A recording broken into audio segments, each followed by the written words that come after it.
Hello. Today we're going to be discussing the various ethical dilemmas, ethical codes, issues, legality issues, things of that nature in the counseling field. In this scenario, 22-year-old Marcy is struggling with depression and suicidal ideation. While there may be more legal issues that are involved in this case than what is stated in the synopsis, there is an obvious legal issue that arises from the fact that Marcy is a danger to herself and potentially others and does not want that information shared with her mother. Sorry, just going to play this in the background while this goes on. That in a minute.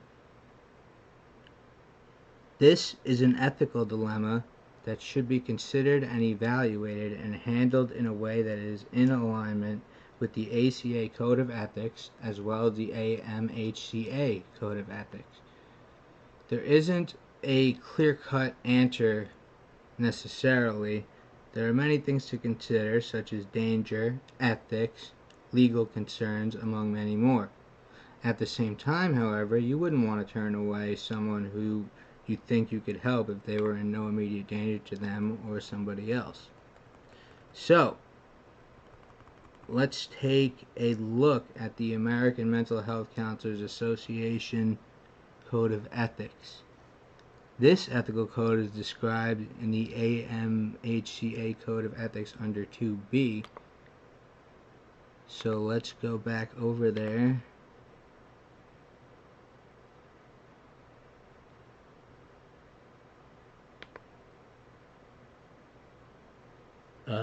We got in confidentiality right here. CMHCHs have an obligation to safeguard information about individuals obtained in the course of practice, teaching, and research. Personal information is communicated to others only with the client's consent, preferably written, or in circumstances dictated by state and federal laws. Disclosure of counseling information is restricted to what is necessary and relevant. And to expand on that a little bit more, if we could see to B here, the information in client records belong to the client and shall not be shared without permission granted through a formal release of information. In the event that a client requests that information in the records to be shared, the clinical counselors educate clients to the implications of sharing those materials.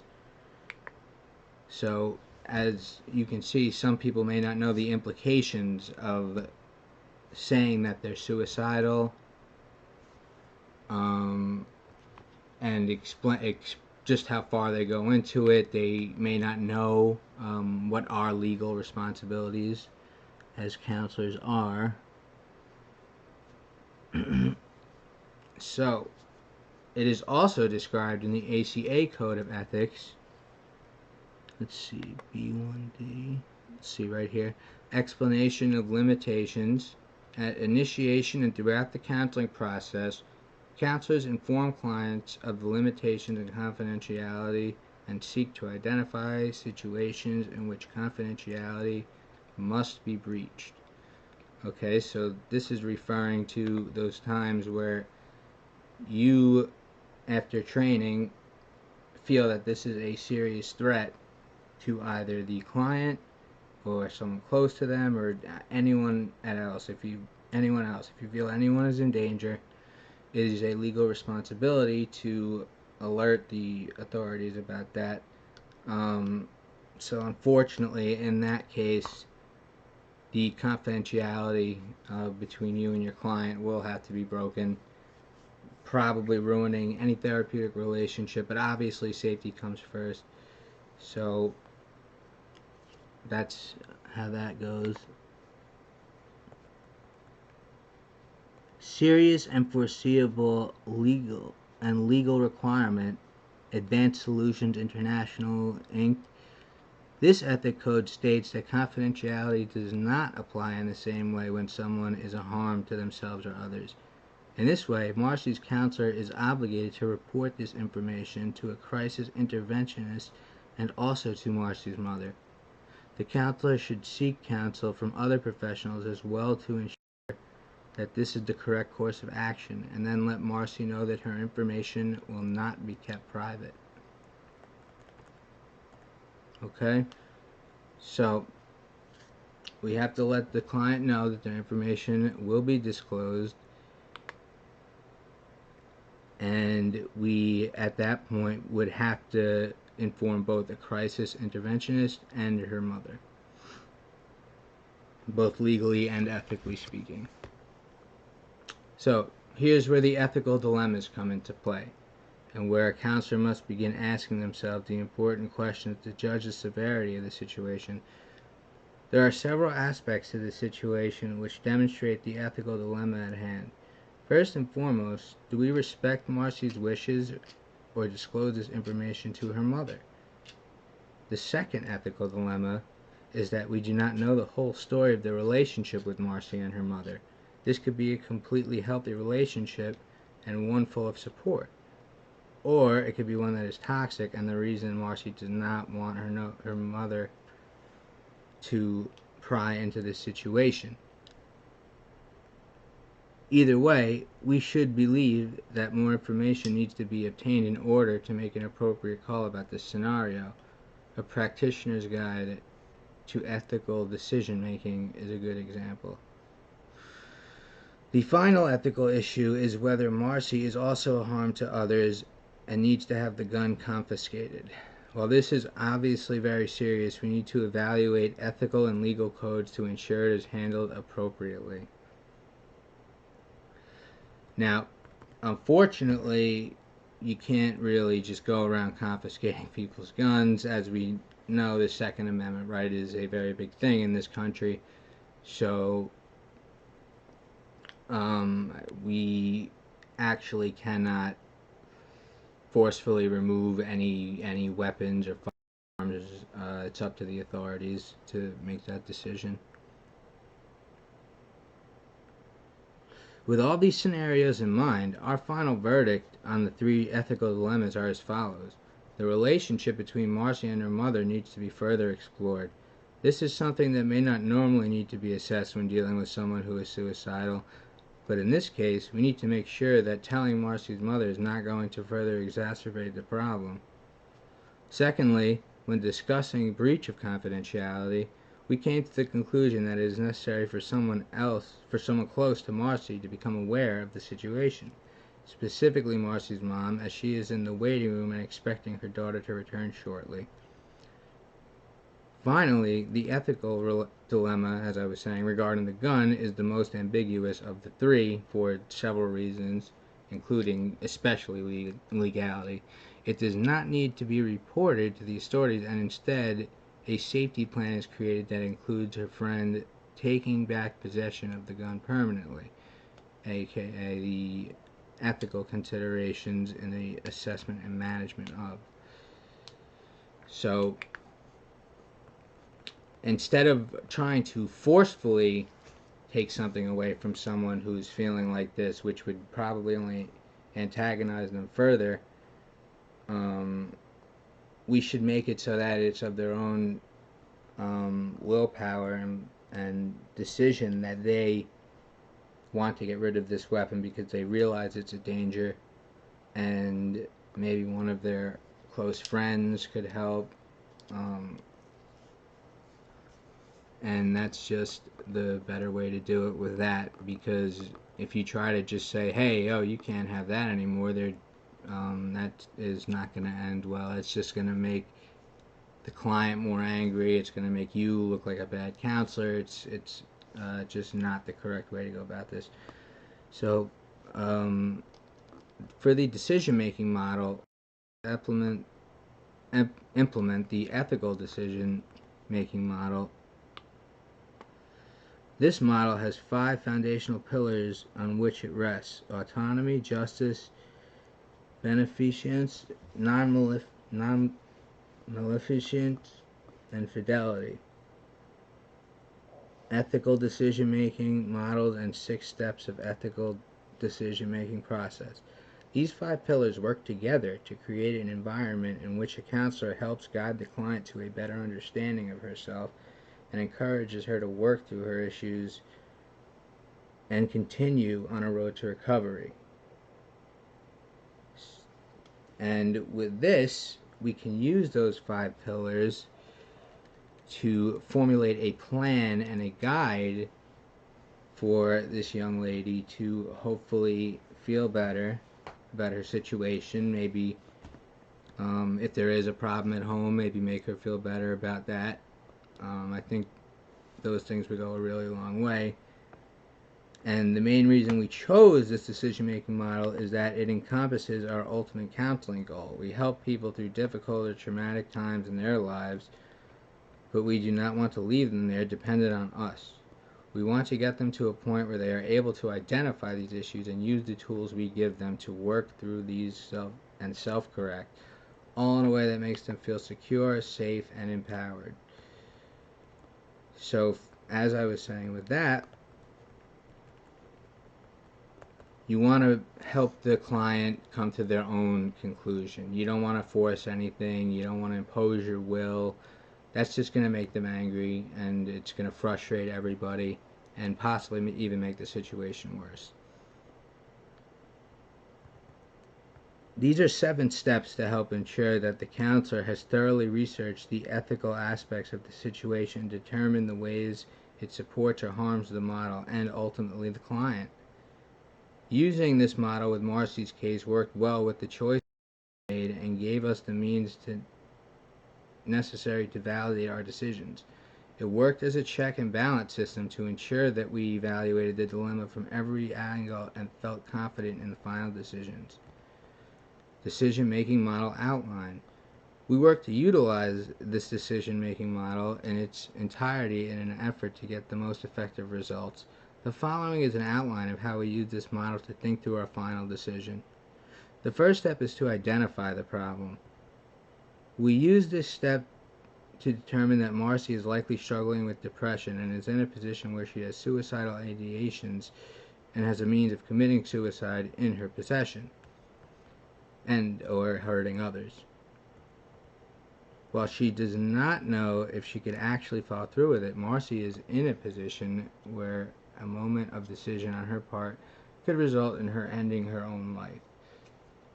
And of course, we take all threats of suicide seriously, no matter how joking, light, whatever, no matter how friendly, no matter how they may come across, we take all of them equally as seriously.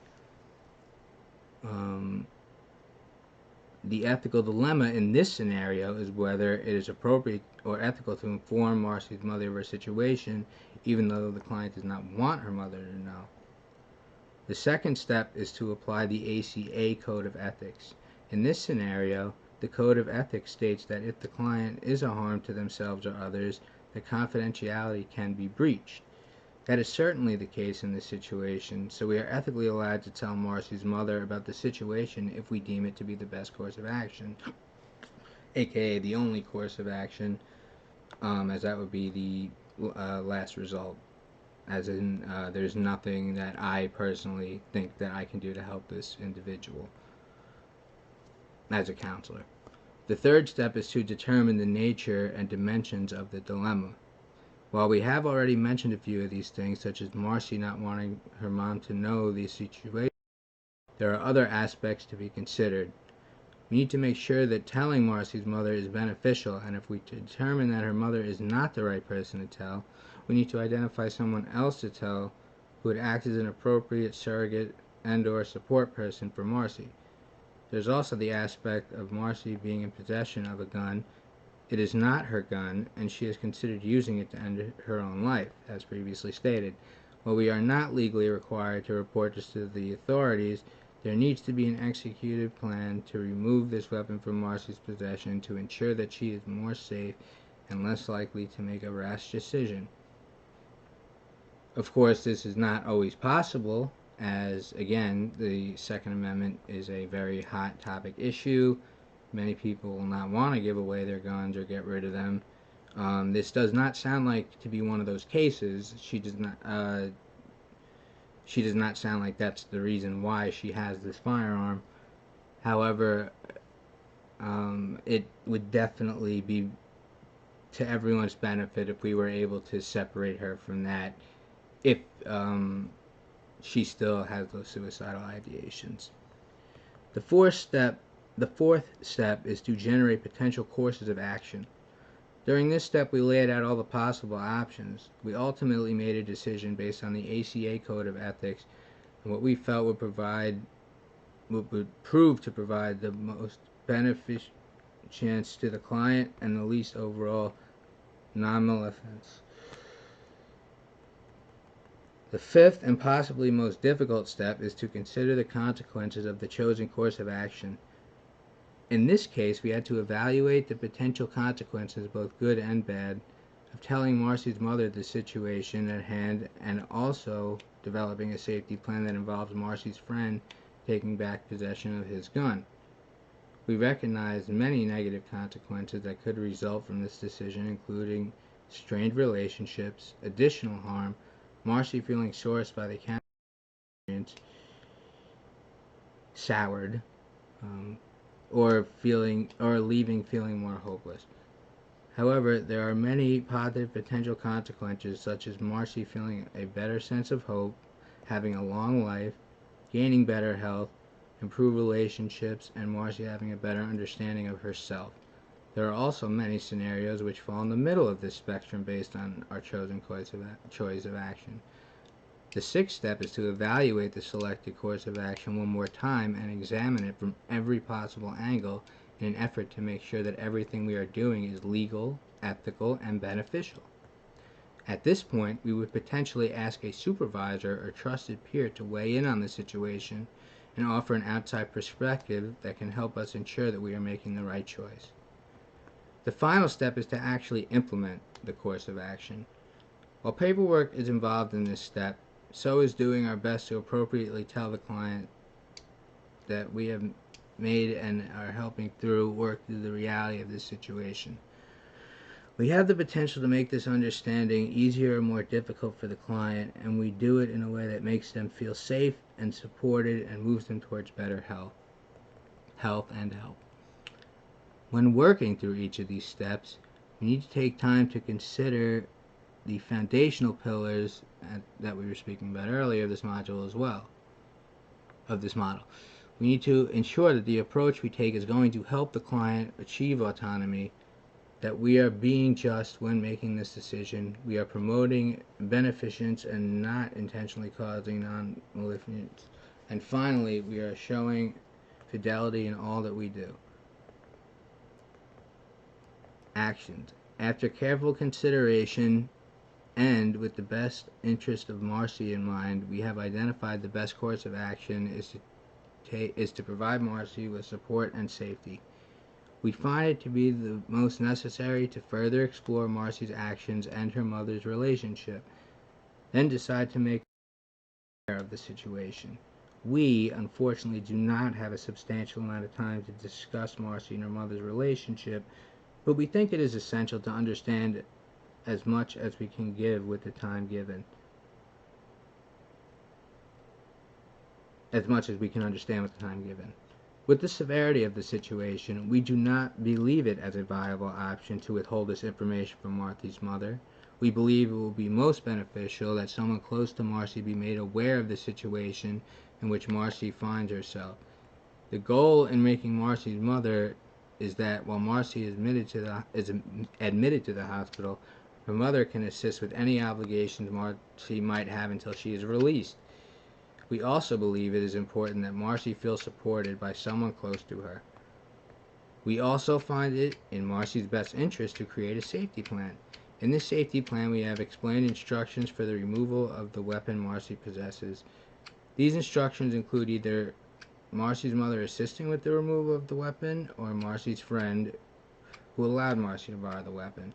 Now, as I discussed earlier, doing the mother route, forcing her to take it away is just in general, I believe it's a bad idea. I think it would be a much better idea to get the friend to speak to her and take his weapon back.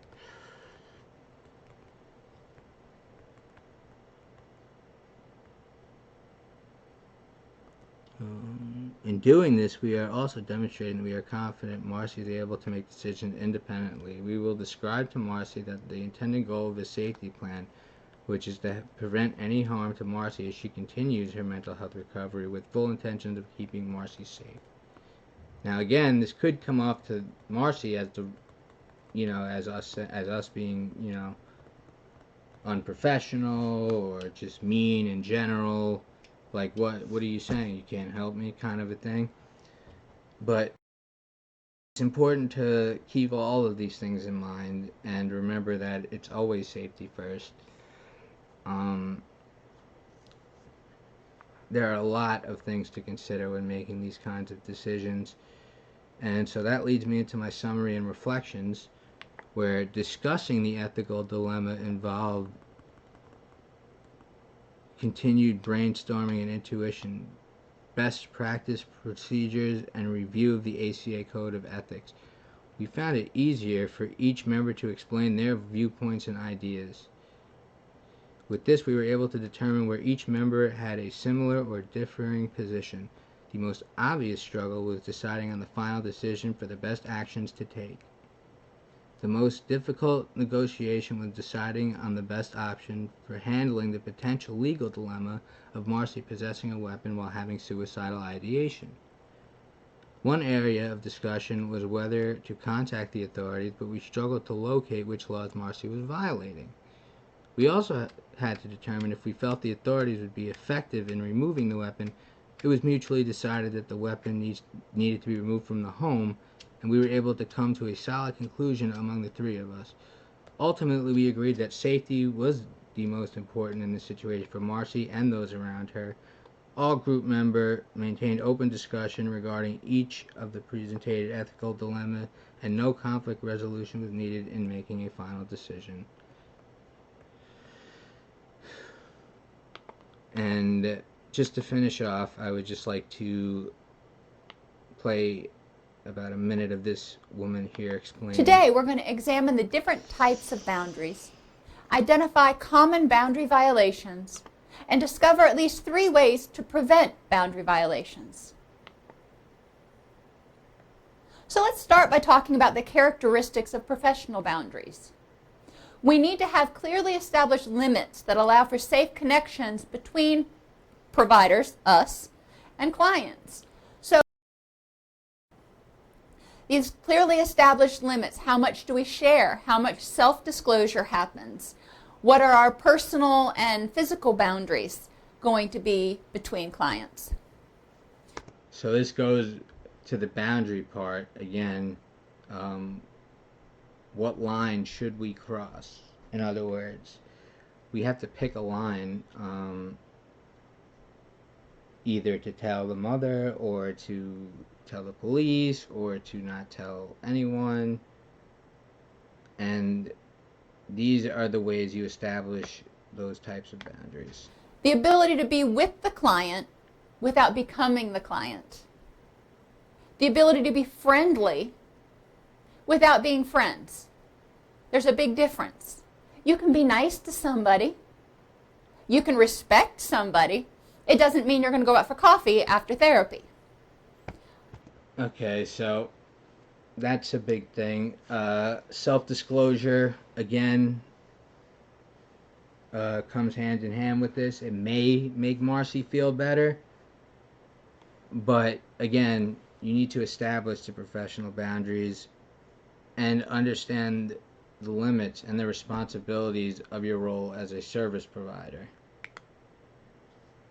Just wanted to show that part of that video real quick. I'll include a link if you would like to watch the entire thing, and I hope you enjoy it. Thank you.